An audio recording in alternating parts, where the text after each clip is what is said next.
jauh ke depan, sudah pusing dan lain sebagainya. Karena apa? Karena kebutuhan gizi dan lain-lain itu tidak terpenuhi dalam kebutuhan kita setiap hari. Begitu juga kita punya ibu hamil, kita punya anak-anak balita, kita punya anak sekolah, kita punya para pekerja yang ada di rumah, dan kita sebagai lansia, kita harus perlu semua ini. Nah sekarang, setelah kita mendengar semua alasan itu, opa-opa dan oma-oma, seperti kalau kita haus, pasti kita butuh minum kan? Kalau kita lapar, pasti kita butuh makan. Atau kalau kita sakit, pasti kita butuh obat. Nah sekarang yang jadi pertanyaan untuk kita yang ada di sini, apakah kita butuh mencegah penyakit untuk generasi-generasi kita yang lebih baik, yang lebih sehat, cerdas, dan berprestasi? Apakah kita butuh memberikan informasi kepada ibu hamil sampai kepada lansia yang ada untuk bisa hidup sehat supaya mereka lebih produktif? Apakah kita butuh masyarakat kita sehat, produktif, sehingga Sangihe ini kuat, lahir generasi-generasi yang baru, yang berprestasi, yang cerdas, yang kuat?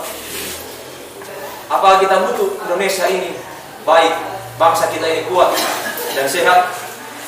Sekarang kalau saya tanya kepada opa dan oma yang ada di sini, apakah oma dan opa butuh itu? Butuh, dan saya juga butuh. Oleh karena itu, itulah yang menggerakkan saya datang kemari, bukan karena sekedar menjalankan tugas. Kalau cuma sekedar menjalankan tugas, saya tidak akan seperti ini, berapi-api seperti ini. Tetapi karena ada nilai-nilai yang terkandung di dalam itu, yaitu untuk bangsa ini supaya menjadi kuat, supaya untuk Sangihe ini menjadi kuat. Saya sendiri sebagai orang di sini, sebagai pendatang, saya bukan orang di sini. Saya orang dari Sulawesi Tengah, tepatnya dari Kabupaten Poso. Saya juga orang berbudaya.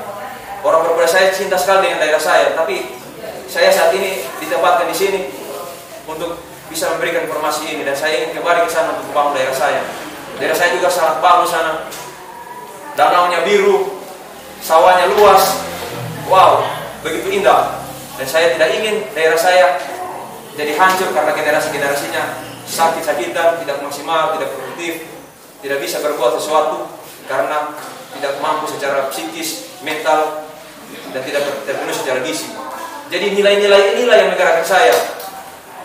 Kemarin kami sudah masuk di kelompok pemuda remaja yang ada di Eneratu, dan kami ingin semua kelompok yang ada kami akan masuki, supaya betul-betul generasi ini terjaga dia punya kesehatan, dan dia bisa berprestasi dan sehat ke depannya, dan bisa bersaing di kancah-kancah internasional, bukan cuma di kancah nasional di Indonesia kita ini.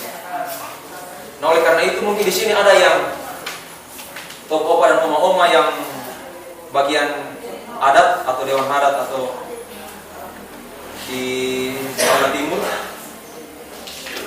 opa atau oma yang terlibat dalam dewan adat atau badan adat yang ada di sini. Ada? Tidak ada? Ibu sendiri orang baru itu masuk, yang kader Saya ingin belajar sedikit tentang budaya di sini, karena ada satu budaya yang kita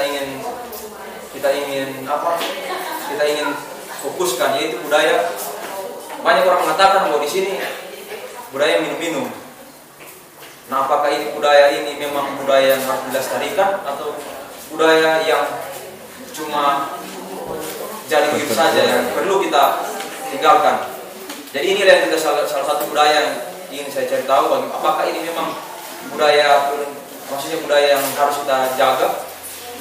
Karena kalau kita lihat di acara-acara resmi seperti dulu itu tidak ada disedia minuman-minuman atau mabuk-mabukan di situ.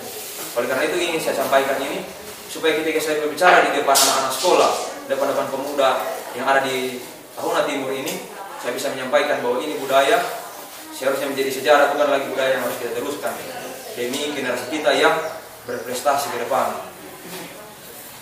Jadi inilah yang menjadi harapan kami dari Puskesmas, bukan hanya cuma Puskesmas, tapi kami secara keseluruhan bangsa Indonesia ini membutuhkan peran serta opa dan oma untuk menjadi penyalur informasi di dalam keluarga, di dalam kelompok masyarakat yang ada.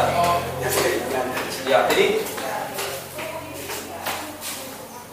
dari tadi saya berbicara terus, saya berterima kasih opa dan opa masih mau mendengar saya bicara di sini. Semoga informasi yang saya katakan ini bisa terus berlanjut, dan kami menunggu kedatangan Opa dan Oma mengajak semua lansia-lansia yang ada lainnya.